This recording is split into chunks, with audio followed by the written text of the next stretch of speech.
今天我想跟大家聊聊關於理性和行動力的話題。你有沒有想過，成為一個既明確自己的目標，又能像利劍一樣執行的人會是什麼樣子？這其實並不遙遠。比如，你決定從明天開始早起健身，為了擁有一個健康的身體和充實的大腦，成為一個深思熟慮的人，控制自己的情緒，讓理性成為你的指南針。當你明確了這一目標，你就能夠立即行動。我們常常覺得達到這種狀態很難，但其實我們每個人都有這樣的潛力。這正如王陽明所說的聖人之道，我們都有實現這一目標的潛能。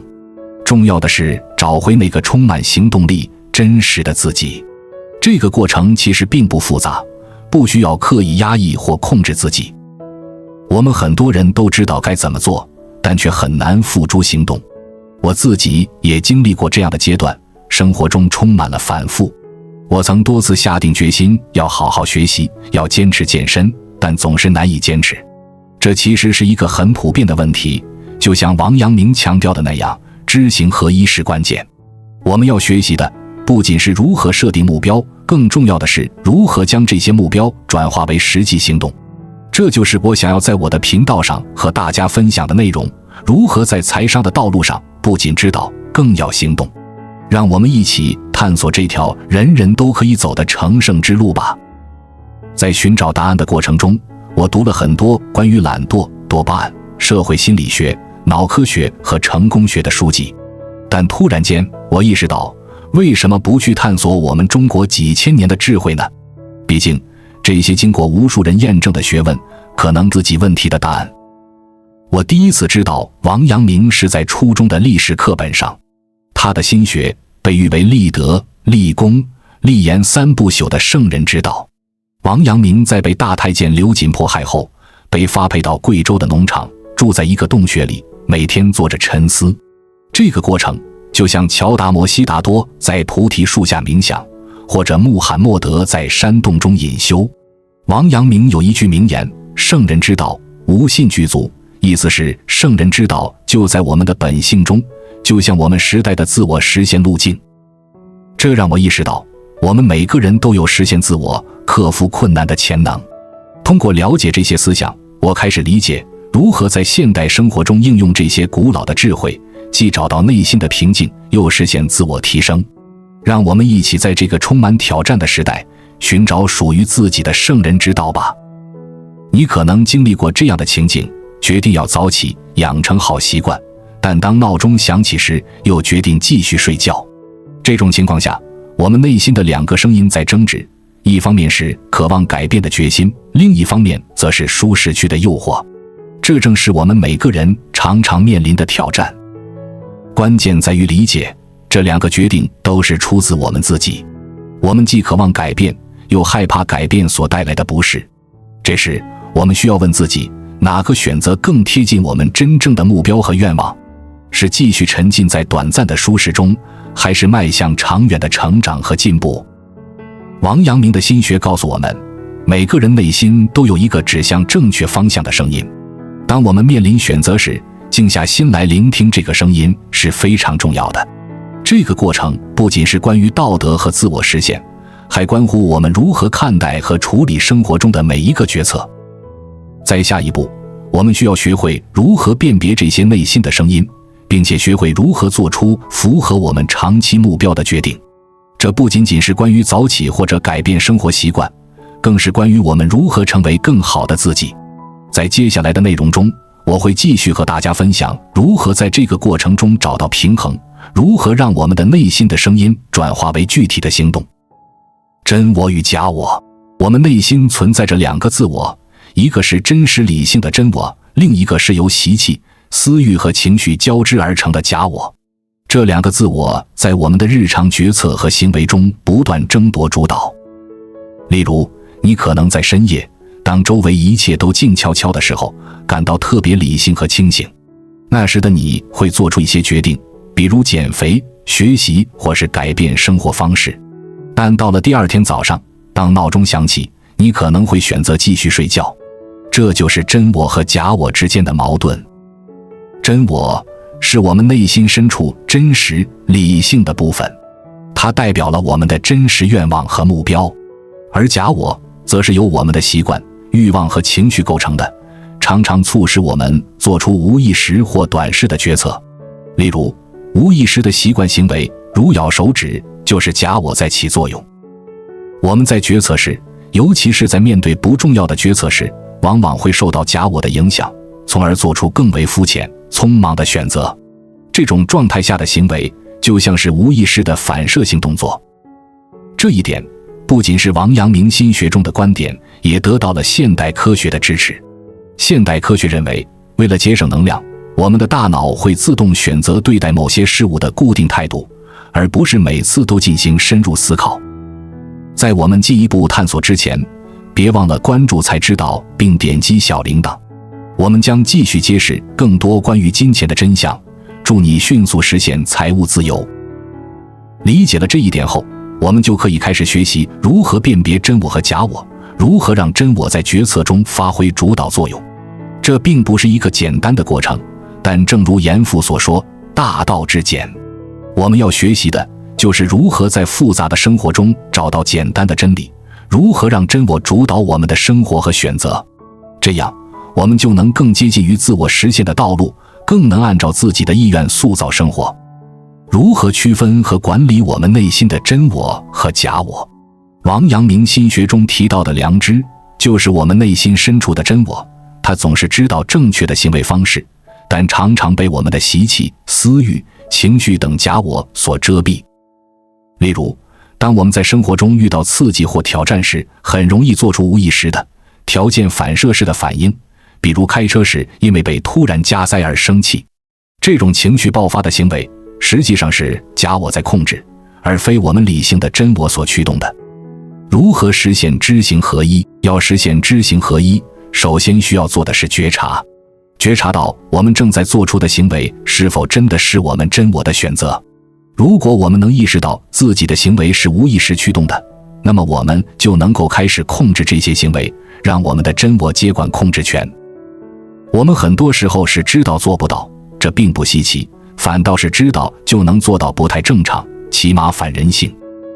推理很簡單，我們都知道學習榜樣，積極上進，那麼多成功人士和成功案例，還有數不盡的成功學講座，知道就能做到的話，豈不是人人都成為比爾蓋茨，都是堯舜禹了？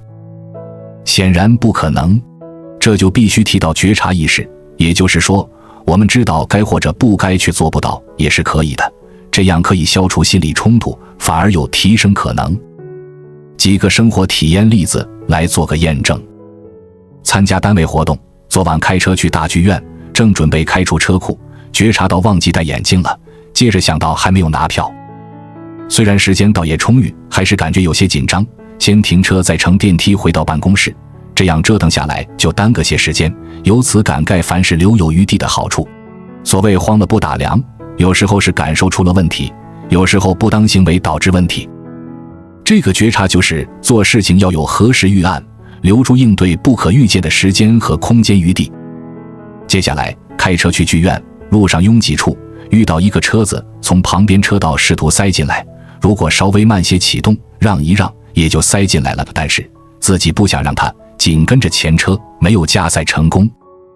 不過現在回想，這樣做是否就是合適的？如果恰恰是熟人呢？如果這個加塞的是自己呢？如果人家就是走錯了路呢？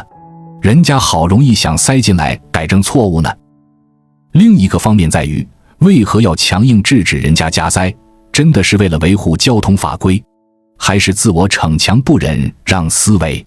事實上，更多是後者，弱者才逞強，強者才示弱。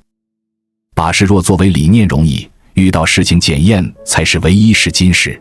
這一次的覺察例子很鮮活，無論對方心理狀態如何，從不正常到不健康再到健康，我們的應對方式都可以，甚至最好就是順着說。可是為何如此之難呢？今天有朋友回復得非常好，借用比喻的說法，道理邏輯上說，順着說話好似順水行舟，輕舟已過萬重山，順風順水。可是心理上卻相反，逆水行舟，不進則退，為的是維護自尊，越是低自尊，越是會固執己見。這又是一個覺察，順着人家說話真的很難，還是自戀導致，集中表現為低自尊水平。不成熟稻谷或者野谷子總是高昂着頭，一旦成熟就会低頭不語，順着说話乃至不說話。再看一個有趣的覺察，學會使用標點符號。整理撰寫的一個長篇幅材料，大概6000字左右，自然要區分為1、2、3、4很多章節段落，還有一層套着一層。當然從心理角度看，一般3層可以。寫好後，看着不同段落作為小標題的句子，感覺是否加注符號有些鬧不準了。似乎記得公文寫作要求不用標點符號，也看過要求可很快就忘記，畢竟需要不強烈。既然覺察到這個問題，那就行動吧。其實很簡單，動手百度一下，很快清楚，而且就此不會忘記了。人家說得很清晰，這些大文章的分層結構、歸納的句子，如果單獨成型，視作正文裡的小標題，無論多少層，既然是標題，那就別加標點符號，否則該加，別猶豫。可見，是否加注標點符號，不在於位置，而在於用途，關鍵在於是否作為標題使用。這些故事都說明覺察不可缺少，有時候一旦覺察立即頓悟，有時候覺察了還是不斷掉坑裡，甚至當時頓悟過後依然如故，但不要緊，重要的是自己有了體驗。接下來的步驟是映照本心，這意味着我們需要反思自己的行為，為什麼我們會做出這樣的反應？這反應是否真正代表了我們的真實想法和感受？這種自我反省有助於我們更好地理解自己，從而使真我更加強大，能夠在決策中發揮更大的作用。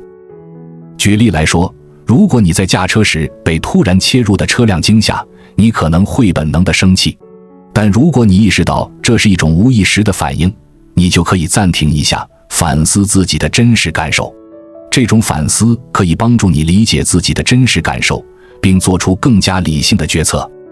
人生如戲，通過不斷的覺察和自我反省，我們可以逐漸減少假我的影響，讓真我在我們生活中發揮更大的作用。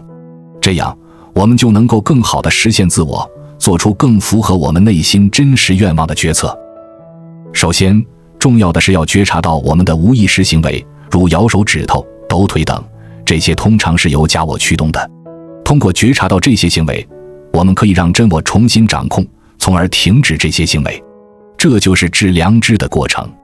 治良知並不是僅僅關於壓制慾望或情緒，而是關於理解它們，並通過覺察來重新獲得對行為的控制權。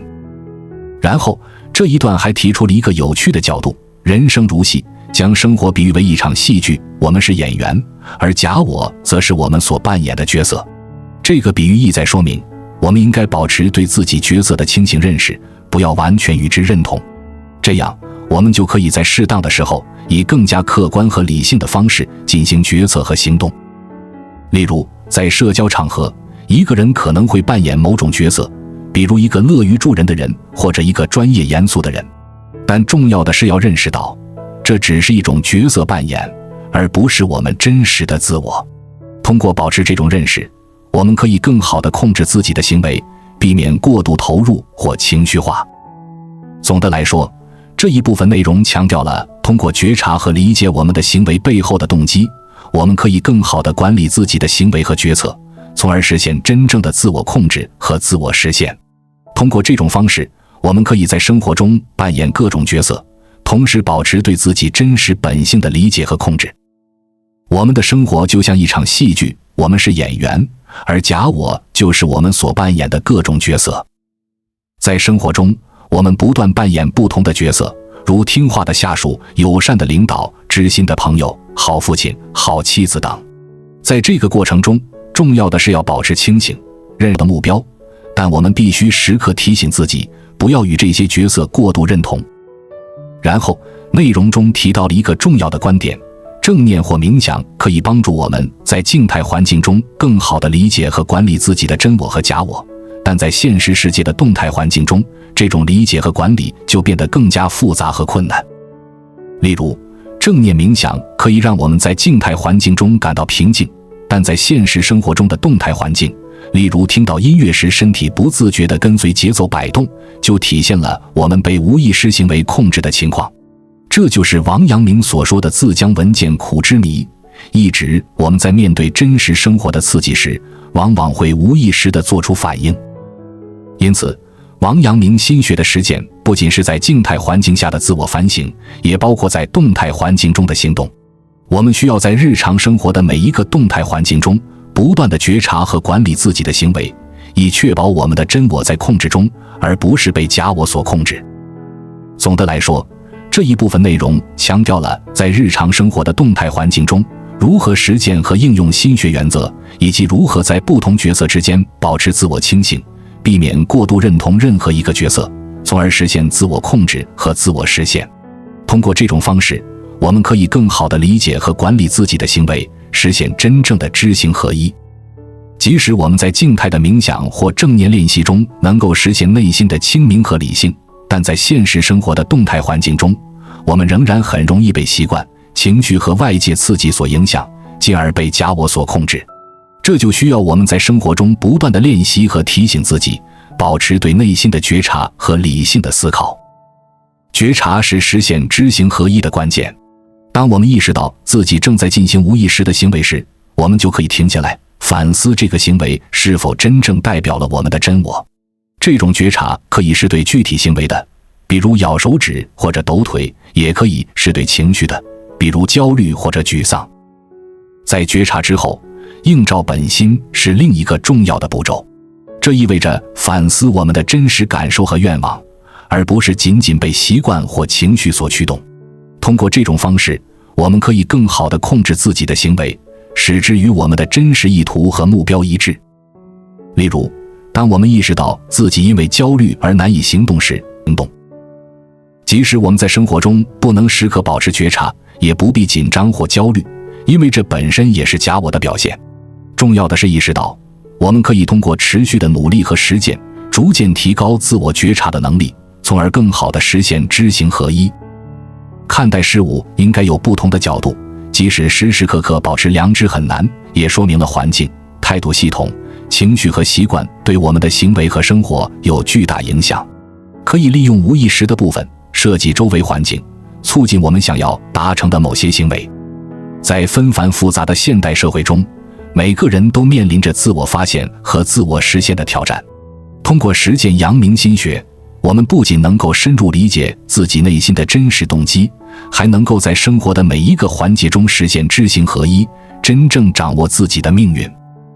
我們的生活充滿了無數的選擇和可能性，雖然外界環境和社會習俗可能會對我們施加影響，但通過持續的內心覺察和自我反省，我們可以逐步減少假我對我們行為的控制，讓真我發揮更大的作用。這不僅是對自我能力的提升，也是對生活意義的深刻體悟。此外，這一過程還啟示我們創新和個性化表達的重要性。在追求個人成長和發展的道路上，我們不應該滿足於跟隨潮流或者模仿他人。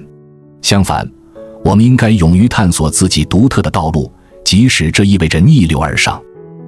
王陽明心學是一份指導我們如何在複雜世界中尋找自我，實現個人成長和發展的行動指南。讓我們在這個過程中保持覺察，擁抱變化，不斷前行，最終實現真正的自我。關注我，我是才知道，帶你解鎖更多金錢的真相。